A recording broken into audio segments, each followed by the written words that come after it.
Welcome back to Studio F, where on Fast Times Willy B, we'll be reviewing The Crow. Gentlemen, let's broaden our minds. Russell, man.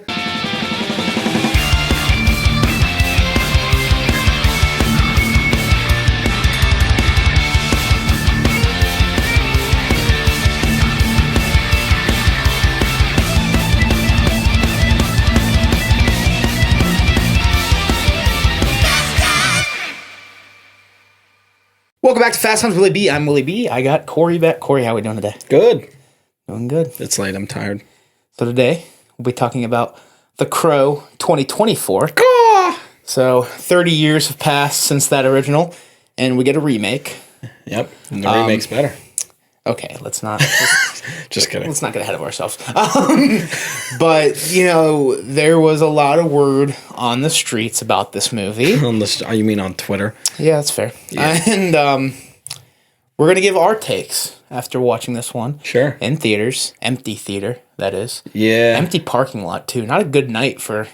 I was shocked because I at least thought even Deadpool would be doing some numbers on a Thursday night, but... Rough showing. But...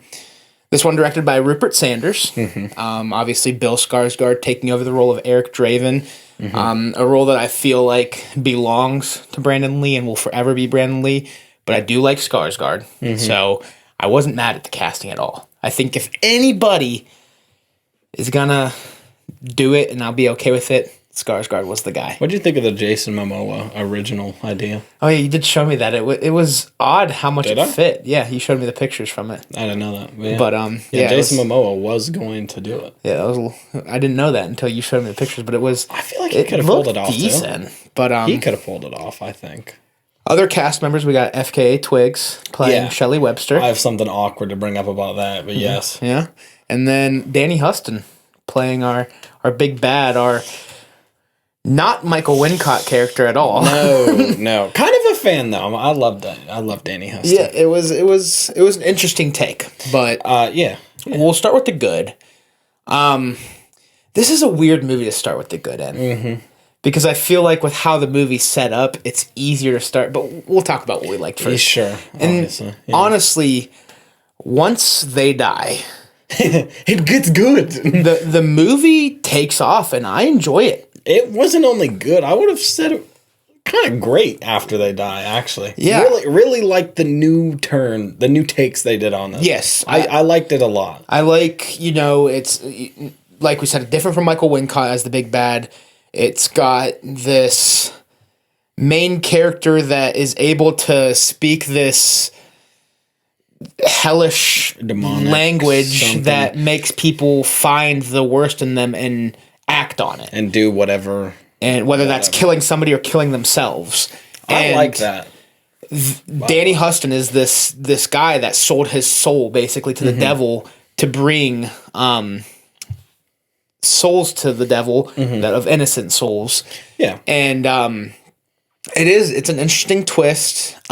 Different. I like bringing in some fantastical stuff into this universe a little bit. Like at first, I didn't know how I felt about it, but the more the movie went on, the more I liked it. Yeah. He's got his goons, just like Wincott has in the first movie. Sure. Definitely more altogether and less than the fire it up guys. Less goofy. Yeah. Honestly, Michael Wincott's goons are kind of just like the Joker's henchmen in Batman 1989. You know. But it's hard to compare this movie to the 1994 because they are very different movies. Yes. This one definitely more modernized, more fantastical, more reading into the religion side of The Crow, where the first one was more, it was 90s. It's all aesthetic, man. Yeah. That movie is 90% aesthetic. I mean, that movie it's a vibe, for sure. Yeah, but that movie really captures Hell's Night, Halloween type of feel. This one feels like it's happening in the middle of summer for all we know. I'm not even sure when. Yeah, there's really nothing that gives away a timestamp. So definitely different movies. So we're going to talk about this one. You might hear us here and there. There's things we can compare to the first one. But as far as the good, I did like the twist on our big bad and more of the religious route. And I loved like the purgatory, the afterlife realm with the guy that ends up being the paramedic, but the guy, like, just having that character that kind of like helps guide him through the afterlife was kind of cool. It's very, there's not even a specific movie I can say, but I feel like there's a lot of movies that have like a, you die and you go to purgatory and there's a guiding figure. It's like Beetlejuice. It's pretty, yeah. But Beetlejuice not being Beetlejuice. Yeah. I thought that was interesting. I also thought they were going to do a reveal. It's kind of like, you know, this is a weird comparison, but kind of like Ghost Rider. You ever seen Nick Cage's Ghost Rider? Not. So in that movie, I thought they were going to do what that movie did. Yeah. So Sam Elliott plays like a caretaker of a gravestone, and Nicolas Cage ends up going back to there as like a home base or whatever, right? Towards the end of the movie, it's revealed that his name's Carter Slade. He was Ghost Rider before Johnny Blaze was. Okay. So they both kind of have this, they're both Ghost Ridered up, but Carter Slade rides a horse. It's from the comics, he's whatever. And then Johnny Blaze. So I thought it was going to be revealed that he was going to be like, I used to be the Crow, and now you're the Crow, Bill Skarsgård. Yeah. I thought that's the direction that was heading. Did you get that too, or is that just me? I could have seen it, for sure. Thought that's where they were going towards, and I was like, I think I like that. And they didn't. I was like, probably for the best. Yeah. Yeah. But that whole situation was cool. I liked the inclusion of that. I liked the way it looked with kind of like the glass bridges between tall buildings and then the swampy water marsh type of thing that looks like it's in a swimming pool, an empty pool. It's weird, but I liked it a lot. Honestly, I also like how many times, this is stupid, I like how many times people get pushed into that. They drown or come back to life or whatever. I've always liked that visual. Too. Yeah, I've always liked that visual. Zack Snyder's all over it, baby. All in all, this movie is beautifully shot, I think. I think so, I think the direction and the cinematography are great. If you're going to talk about anything on the technical side being great, those were two that shined for me. I'm probably speaking too early. I don't know even when to bring this up, but I would, this might be heresy a little bit, but I would not be mad at giving another stab at The Crow. Not a sequel to this featuring somebody else, different take on The Crow, not a musician, like same director. I still think there's a Crow movie out there we haven't seen that could be really good. Yeah. Personally, I could. Personally. I mean, going into this movie, I was like, this should never have been made. I don't know how I'm going to feel about this one. And I left the theater feeling better than I did going in, for sure. Yeah. I think my expectations helped this movie, if anything. But no, like I said, once they die and we get the Crow start in action, I think the fight choreography is great. I love Me too. The shotgun scene. I love the theater scene. I mean, talk about gore fest and done well too. The effects looked great. You just said cinematography, didn't you? Yeah. Really good cinematography, actually. Yeah. Some really great stuff in there, especially that theater scene like you're talking about. My goodness. One of the things I talked about with Russell, of all people, after this movie, good to see you, Russ. Yeah. Is he's not funny like Brandon Lee's version of the Crow. Yeah.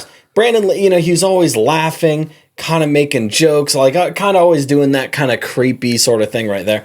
Bill Skarsgård is funny, but in a different way. Yeah. Like it's more the theatrics, and that, like whenever he puts the blunt in the dead guy's mouth or whatever. When he does the theater thing and he throws the heads. Yeah. Even whenever he's about to kill what's-her-face and she's laying on the ground and he's just kind of having a chat, sitting down across from her. And I like that take on the... I like that's a good way to still bring back some of that humor that's not really funny, but it's... For sure. I don't know. Yeah. No, I liked it a lot. As far as the choreography goes, this year has done a lot for Skarsgård on the choreography front. If you've seen Boy Kills World and The Crow, you're like, this man can do action. And, no, that was last year. I was going to say John Wick 4. Oh, yeah. But he doesn't really do much action, John Wick 4. But he's proven himself when it comes to the choreography, man. Also, I'm liking his Crow build. That's a good build for someone playing the Crow, Another thing I could get behind, we talked about this with Brennan after the movie. The trailer and the first looks, I wasn't digging how the Crow looked. He looks better when you watch the movie. Initial image got released on the internet, and I was like, I fucking hate that. Yeah.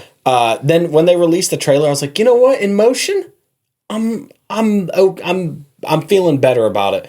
But when we watched the movie, especially those scenes where he's walking right at you and stuff, and I was like, Oh yeah, no, that's the Crow. That's good. Yeah. That's good. I even think the new makeup is the scene solid. where he puts the makeup on is And awesome. It being great music. It being tattoo ink instead. Yeah. I like that. I like that idea a lot. Yeah. Maybe even better than just makeup. It Honestly. makes sense given how he was finishing the tattoo that meant a lot to him and Shelley, and then he takes it. Yeah, it was that was probably the best scene in the movie, honestly. Him putting the makeup on. Yeah. You think so? I mean, I like the theater scene. I loved the theater scene. I loved the shotgun scene. But as far as like I even power, like the final showdown where he's disappearing. yeah. I like that I mean, so well shot. But when you're talking about like the power a scene had, That's true. that scene held a lot of weight. That's true. It definitely had you like, oh boy, we are getting And going that here. the music too.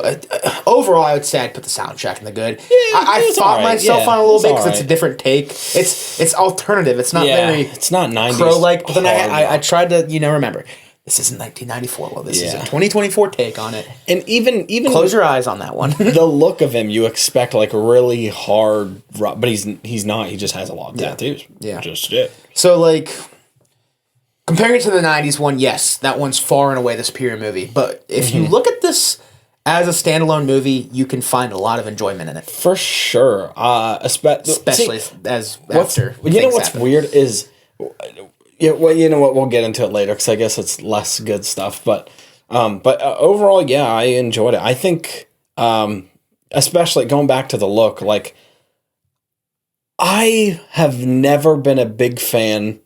This is really going to shake some people up. Of the like Brandon Lee and the trench coat, all that stuff is terrific. I never really liked the Under Armour just shirt kind of situation. I never really digged that. I am actually I think I'm a little bit bigger of a fan of Skarsgård's look here Wow. than Lee's. Not hair. Hair, I genuinely did like it in the movie. I wish ended up liking Skarsgård it. had long hair. But I will say that Brandon Lee hair is that's undefeated for sure. Yeah. I definitely like Brandon's look more, but I like enjoyed. I even like the tattoos better. I do like the tattoos after watching it because of how like some of them when you look close are funny, some of them like are meaningful. Yeah, it's Like, he you has expect the- Jared Leto Joker, and you're like, oh no, this is I know people like this. Yeah, he has like a on his chest. I really liked the one on the chest. It it's was like a cartoon of something. it was a stone marker in a graveyard, and it said when question mark now exclamation point. Like somebody in the background you get from him would definitely have a tattoo like that. For sure.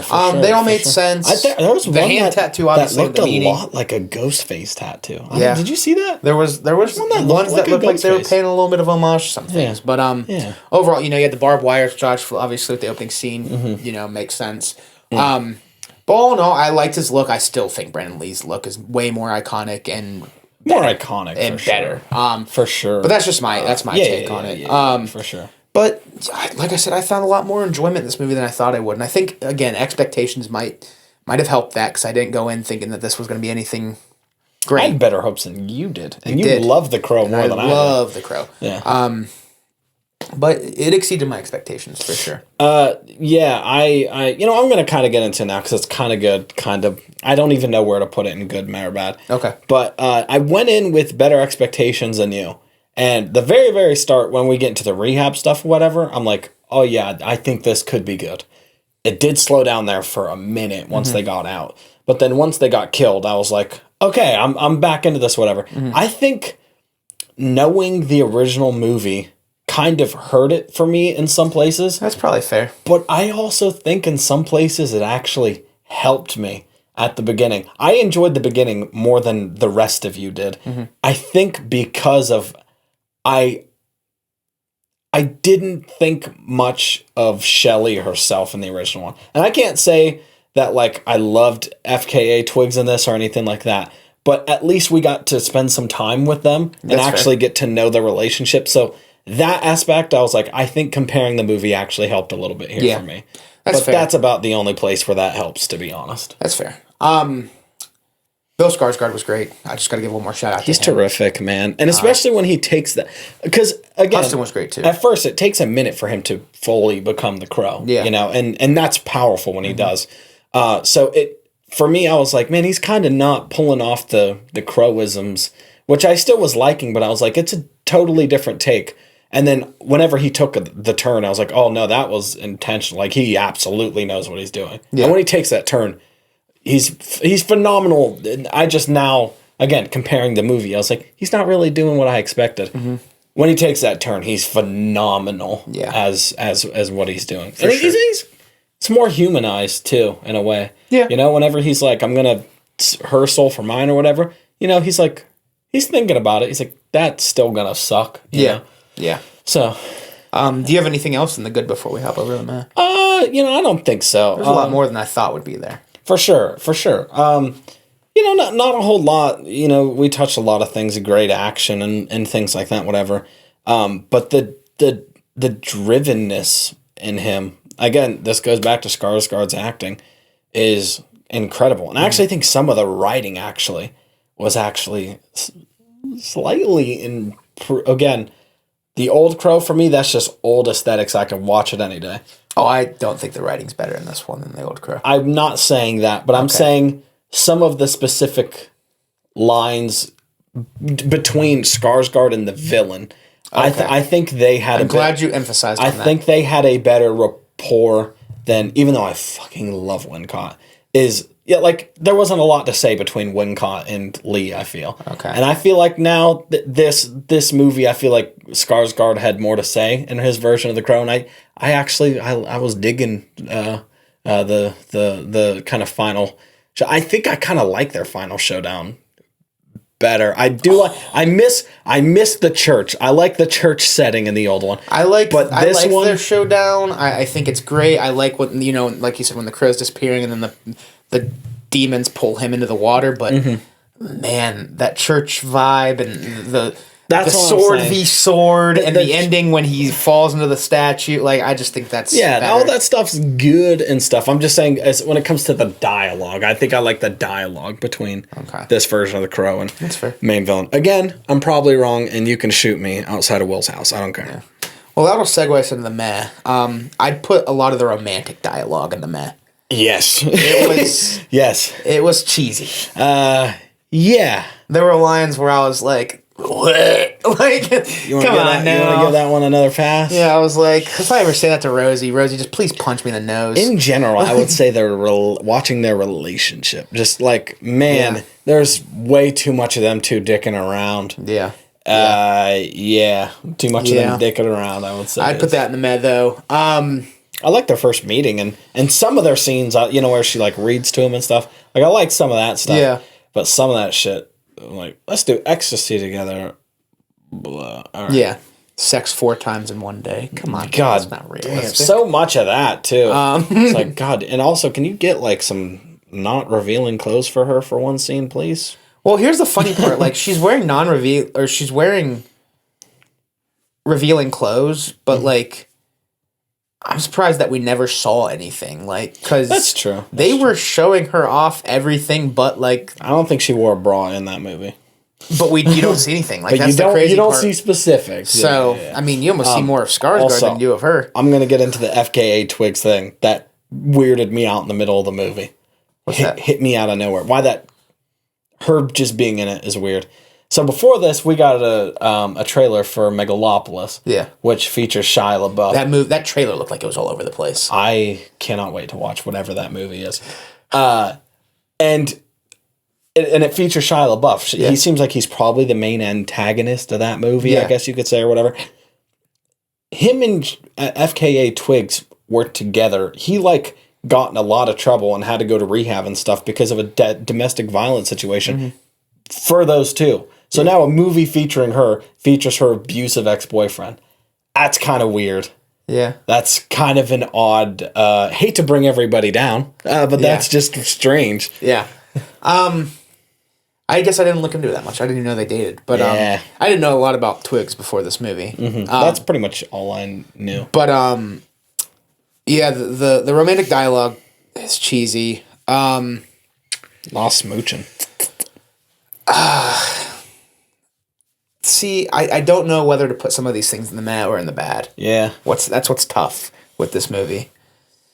There's more in the good than I thought, and that leaves me happy. But We'd rather feel good about a movie than feel bad, obviously. Yeah, I mean, at the end of the day, yeah, you're always going to try to look for the good in it more than you're going to look for the bad. Sometimes I have a problem doing the other.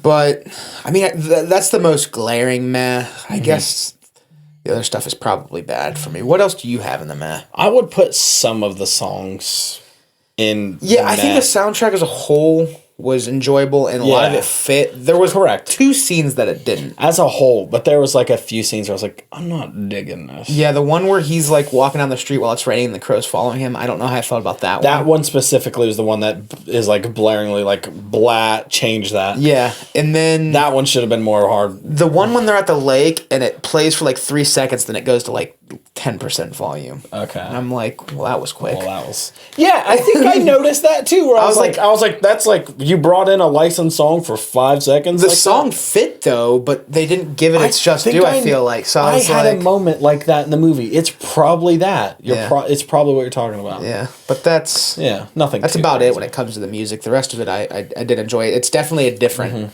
soundtrack than the 90s one. For sure. Good score, though. We should have put that in the good. Good score. Yeah. I thought the score was pretty good. Yeah. Should have looked up who did that. I guess the other man I'd put is maybe just the setting. And this is me probably comparing it to the first one.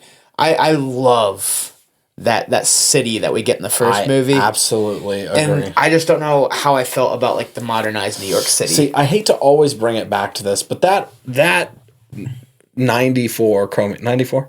Yeah. 94 Crow movie has the timelessness, like, noir feeling of, like, Dark City or even, like, Tim Burton's Gotham. Like, or even Seven. Or even, like, just that... And this one is... It's a little too clean. Yeah. It's a little too clean. When I think about that Crow movie, the Crow's dirty, I think about the alleyways. It's like heroin needles everywhere, mattresses, shits. People are constantly standing by trash cans on fire. Yeah. I like the purgatory, so that's why I put it in the meh, because it's good contrast. When we're there, I'm like, yeah. I even like that, like the bridge setting. I do really like the theater, the opera setting. Yeah, that was dope. Yeah.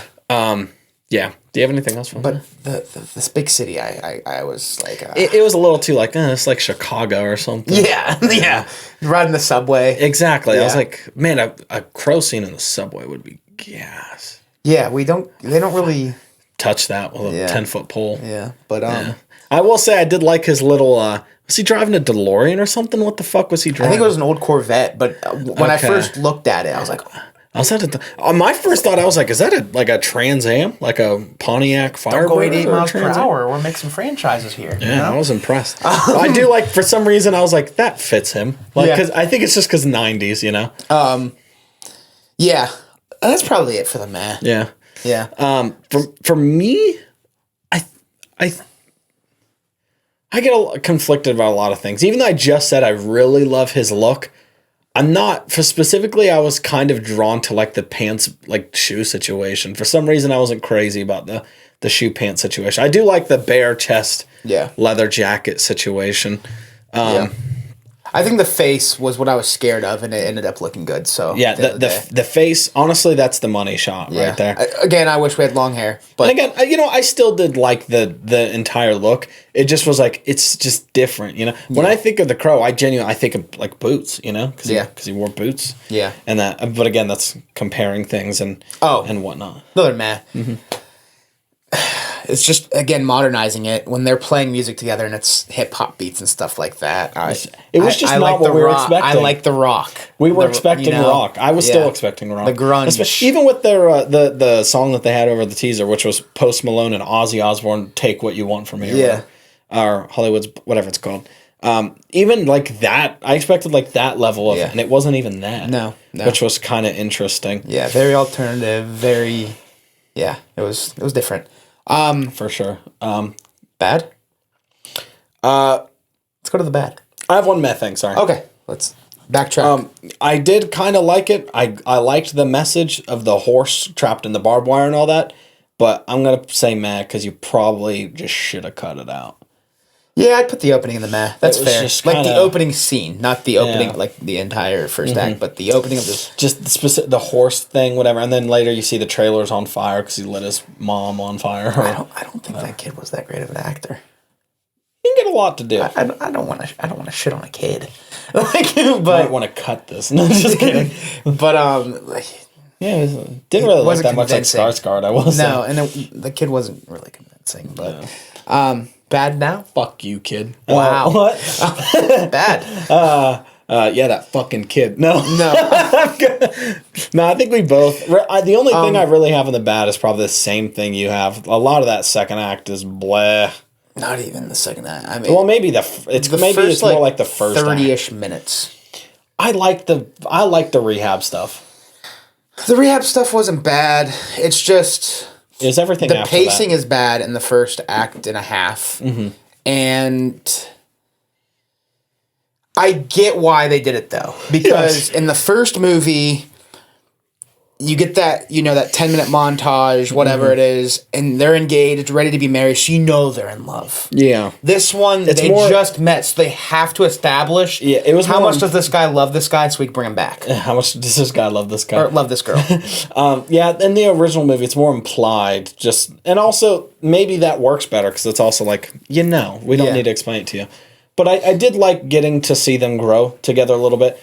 Again, what I personally think should have done, cut out the horse thing. It just starts with them in rehab. They have a meet cute. They do the escape thing, which I did like that their origin story is that they escaped. The escape was the best scene in the first act. Yes. And I did like the fact that, like, these two tortured, broken souls or whatever meeting for the first time as them escaping rehab. That's pretty cool. I like that. Here's what's crazy. I ended up liking this movie, but 20 minutes in, I was, like, ready to walk out. I know. That's why I put it in the bad.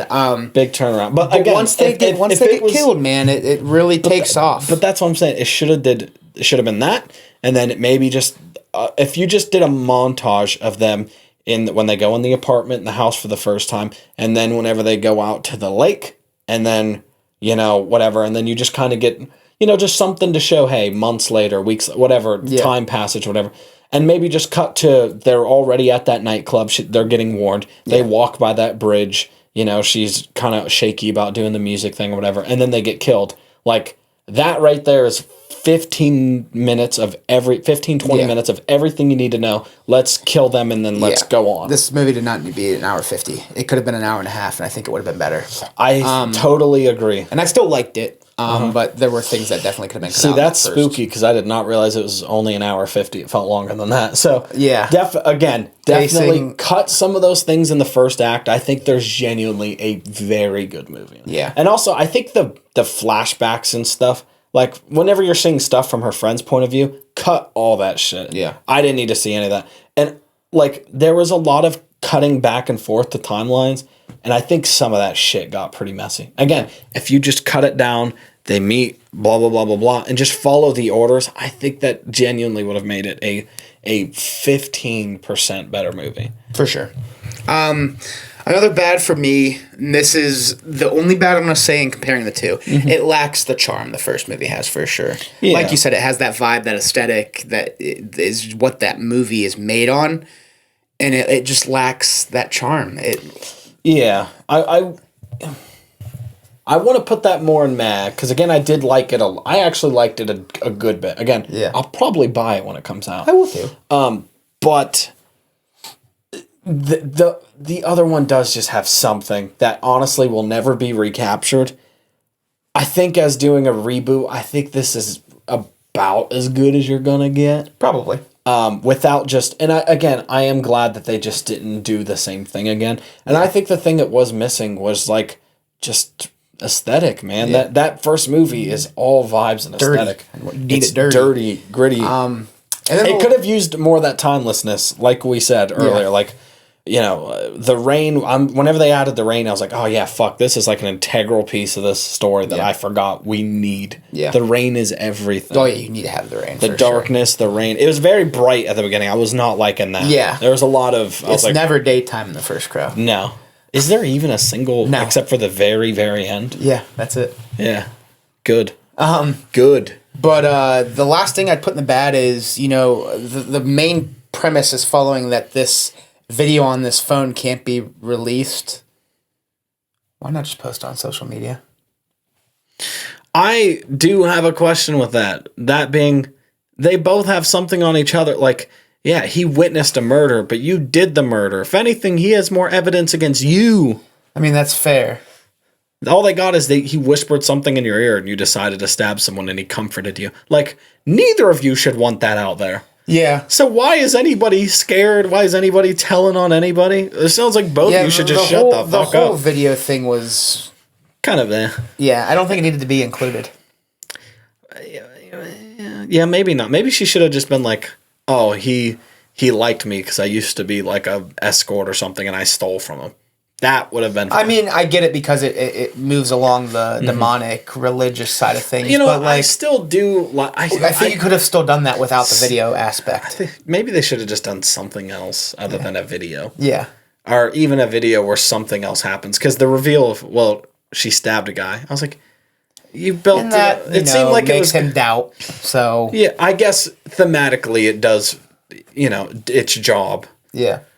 It is kind of, for me, I think I was just kind of anticlimactic. So I was like, oh, I thought it was going to be something cooler. Yeah. Than just like, for sure. I stabbed a guy and Yeah. Anything else in the bad for you? No, I had a good time. Okay. So we'll hop over to our final thoughts and rating. What do you want to leave off with The Crow? And what do you give it out of 10? All in all, you fucking nerds, and you stop comparing these movies. I mean, that's not fair at all. If you're going to do a reboot, you are setting yourself for that. So I guess you should. Yeah. But in general, like, if you're going to walk into it saying, like, if this isn't Brandon Lee's The Crow, I'm going to hate it, you're going to hate it, so don't waste your time. Yeah. I think I like the new kind of twist they had on it.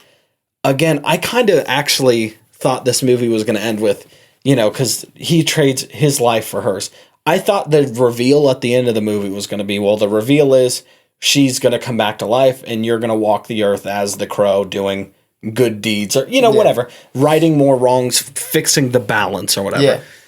And I honestly, the more I think about it, I'm like, I would not have hated that. Is that the reason they can't be together is he has to be this, figure or whatever that tips the scales of balance back towards right again. Yeah. Like, that would have been cool. He's the vengeance for whoever needs it or whatever. Sure. And I got behind that. I would not mind a sequel if they did that or if it was with somebody else. Maybe. I'm not saying you should. I'm not saying it's a good idea. But I'm saying I think there's room to expand on this. Because again, I think if Brandon Lee hadn't died, The Crow would have been something else entirely. But I think that core thing shook the franchise and still just lingers over it. Yeah. Yeah. But I think if you can accept trying something new, and again, I've never been a fan of this person, Heath Ledger's the Joker or whatever it is. Like, this person died. They're the only person who should do it. I've never been a subscriber to that. So maybe I'm different. And again, you can snipe me as soon as I walk out of this house. Whatever. Yeah. What are you giving it? I'm going to give it a solid 7. Okay. And when I say a solid 7, well, I mean, I feel a 6.5, but I'm saying a 7. It's a 7 for me. We're on the same exact wavelength. Yeah, it went up a little bit for me the more talking about. Solid 7. I weigh that first 30, 40 minutes, and I'm like, oh, it's got to be closer to the 5-6 range. Then I think about how badass the rest of the movie was. I was like, no. I'm going to go solid 7 as well. I think the fight choreography was great. Yeah. I did enjoy the look. I thought the cinematography was great. I liked the camera shots. Mm-hmm. I loved the purgatory stuff. I like the different route with the religious stuff. Like, when I'm starting to think about it, the good, for me personally, outweighs the bad. Absolutely. And anything that I really want to fault on this is me just being a lover of that 94 movie. Mm-hmm. And that's what I like what you said. You see the scores for this movie, they're not good. You see what people are saying, not good. Go in with an open mind and make your own opinion. That's what I did, and I'm glad I did. Make your own opinion on this, because I wanted this movie, and I was honestly a little closed-minded. Mm-hmm. And I think the more that it started to get badass, I was like, it was opening my mind for me, and I was like, have fun. And again, personally, and maybe that's why I liked it the beginning a little more, is I did go in like, The Crow's such a cool idea. It sucks that it has to die with Brandon Lee. Like, let's see what else can happen. Brandon Lee will forever be the best version of the Crow we ever get, and I don't think anything will ever change my mind on that. But Bill Skarsgård filled the shoes very well. For sure. I think he deserves props and credit. He deserves his just due. And please I hate it. I always hate seeing an empty theater, no matter what the movie is. Mm-hmm. But go out and check this one out and make your own opinion on it. Don't look at the 13% on Rotten Tomatoes and be like, not worth my time. Because who knows? You might leave it enjoying it. All 4 of us left that theater shocked at how much we enjoyed it. That was pretty solid, actually. Yeah, all 4 of us. All 4 of the people in our group. All 5. Even Rosie. I mean, I don't think she really had expectations, though. No, definitely not. But she enjoyed it. And here's another thing to think about, folks. And maybe I'm in the minority here. Did you see that Rotten Tomatoes has a new... they have a new, category. It's called, verified hot or something like that. Did you see that? I did not. It basically means the audience score or whatever it is so high, it's above a 90, maybe a 90, 91, 92 or something, that it's now called verified hot. It's basically fresh, but for audience score. Only one DC movie has that score. Yeah. Do you know what it is? No. You will want to shoot yourself. Blue Beetle. Ugh. Is the only movie verified hot. That's bullshit. See, this is a movie that I feel like we're going to see a big gap in the scores. And obviously, I think it's going to be pretty divisive. Don't base everything on Rotten Tomatoes. I just went there because we got that notification while we were in the theaters of the low score, and I was like, there's no way. Yeah. It is not that bad of a movie. 6% is wild. Even when I think of my biggest flaw is the bottom of this is 5 out of 10. And the good outweighs enough for me to say 7. And maybe I'm crazy, but again, the original The Crow is kind of more like a revenge action movie, kind of in the style of 80s. Like somebody dies, and it's this one man, and he goes on a relentless murder spree until everyone is dead, and then he can rest, right? This movie, I feel like, actually had a bit more of a story to it than just that. Again, with the saving her life, bringing her from hell, or whatever you want to call that, and trading lives or whatever. I think they added some lore in there that was actually pretty good and worth it. For sure worth the watch. If you don't agree with us, let us know. Or you can shoot me outside the podcast studio. Leave him alone with us. Let us know as well, because we'd like to know if we're not the only ones. We like to know your thoughts, and we like that engagement for sure. Just like I said, I'm gonna leave it off this. Going with an open mind. That's absolutely that's everything. That's the way to say it. That'll do it for The Crow 2024. Kory, my guy, thank you for coming on, brother. Always a pleasure. Thank you for having me. Thank you all for watching. If you like what you're watching, please check out some of these other videos. Hit the subscribe button. Follow the social links below. Make sure you check out The Crow, both 94, this one. We'll leave the sequels out. But thank you again for watching, and we will talk to you all soon. Peace.